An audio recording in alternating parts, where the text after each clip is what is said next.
Chapter 10. When you were very small, perhaps someone read to you the insipid story, the word insipid here means not worth reading to someone, of the boy who cried wolf.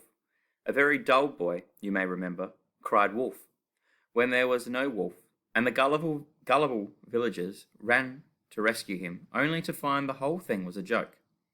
Then he cried, "Wolf!" when it wasn't a joke, and the villagers didn't come running, and the boy was eaten, and the story, thank goodness, was over. The story's moral, of course, ought to be, never live somewhere where wolves are running around loose. But whoever read you the story probably told you that the moral was not to lie. This is an absurd moral, for you and I both know that sometimes not only is it good to lie, it is necessary to lie.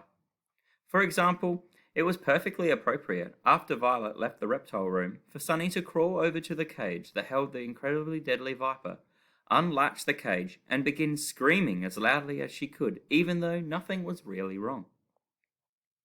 There is another story concerning wolves that somebody has probably read to you, which is just as absurd.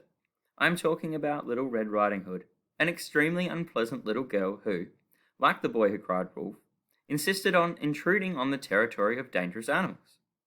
You will recall that the wolf, after being treated very rudely by Little Red Riding Hood, ate the little girl's grandmother and put on her clothing as a disguise. It is this aspect of the story that is the most ridiculous, because one would think that even a girl as dim-witted as Little Red Riding Hood would tell in an instant that the difference between her grandmother and a wolf dressed in a nightgown and fuzzy slippers. If you know somebody very well, like your grandmother or your baby sister, you will know when they are real and when they are fake. This is why, as Sunny began to scream, Violet and Klaus could tell immediately that her scream was absolutely fake. "That scream is absolutely fake," Klaus said to himself from the other end of the reptile room. "That scream is absolutely fake," Violet said to herself from the stairs as she went up to her room. "My lord, something is terribly wrong," Mr. Poe said to himself from the kitchen where he was talking on the phone. "Goodbye," he said into the receiver, hung up and ran out of the kitchen to see what the matter was. "What's the matter?" Mr. Poe asked Stefano and Dr. Lucafont, who had finished unloading the suitcases and were entering the house. "I heard some screams coming from the reptile room." "I'm sure it's nothing," Stefano said. "You know how children are," Dr. Lucafont said. "We can't have another tragedy on our hands," Mr. Poe said, and rushed to the enormous door of the reptile room. "Children! Children!" "In here!" Klaus cried. "Come quickly!" His voice was rough and low, and anyone who didn't know Klaus would think he was very frightened.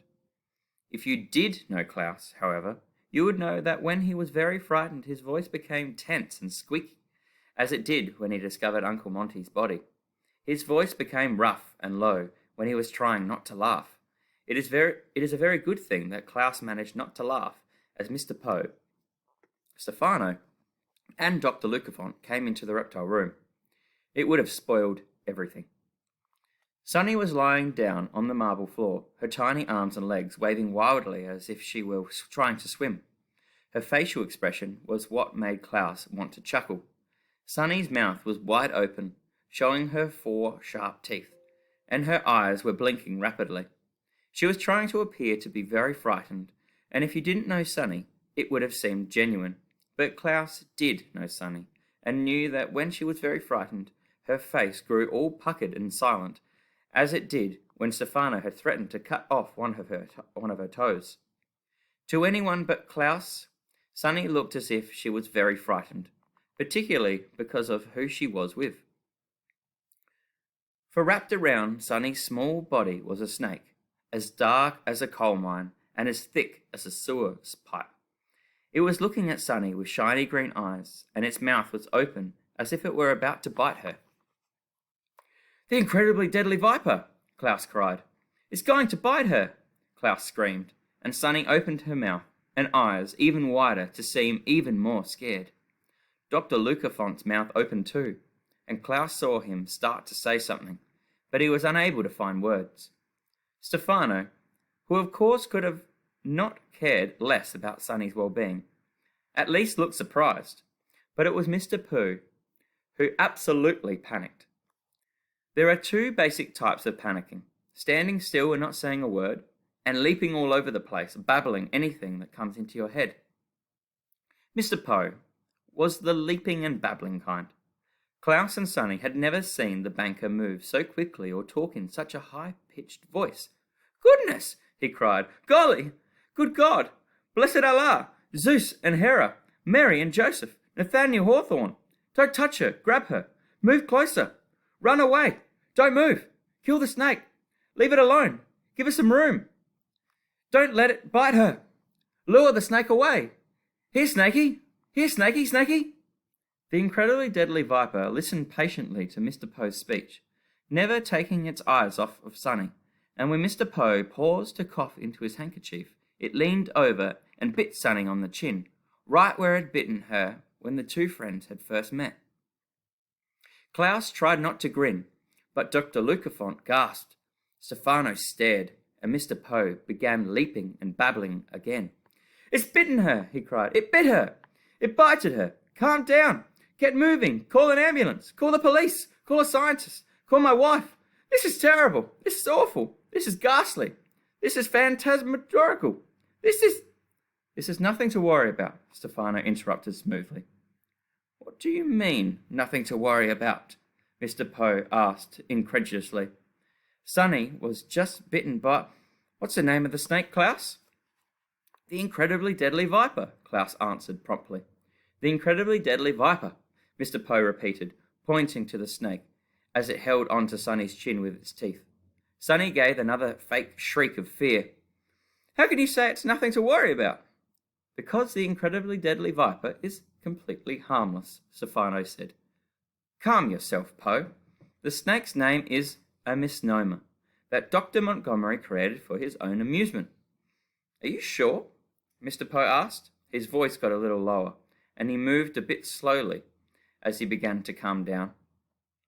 "Of course I'm sure," Stefano said, and Klaus recognized the look on his face he remembered from living at Count Olaf's. It was a look of sheer vanity, a word which here means Count Olaf thinking he's the most incredible person who ever lived.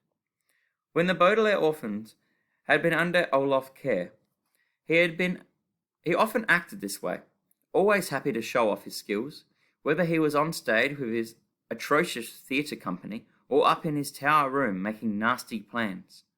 Stefano smiled and continued to speak to Mr. Poe, eager to show off.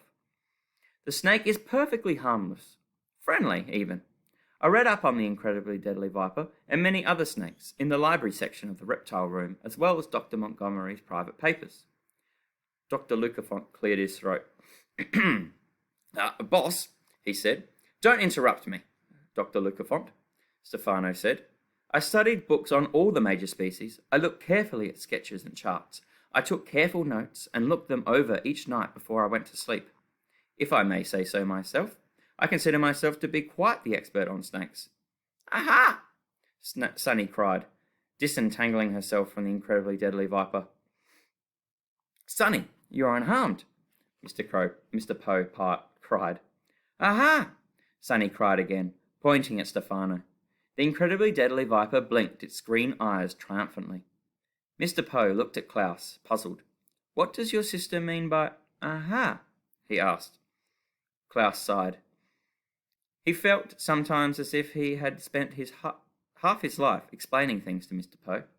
"By aha," he said. "She means 1 minute. Stefano claims he knows nothing about snakes. The next, he claims he is an expert. By aha, she means Stefano has been lying to us. By aha, she means we finally exposed his dishonesty to you. By aha, she means aha."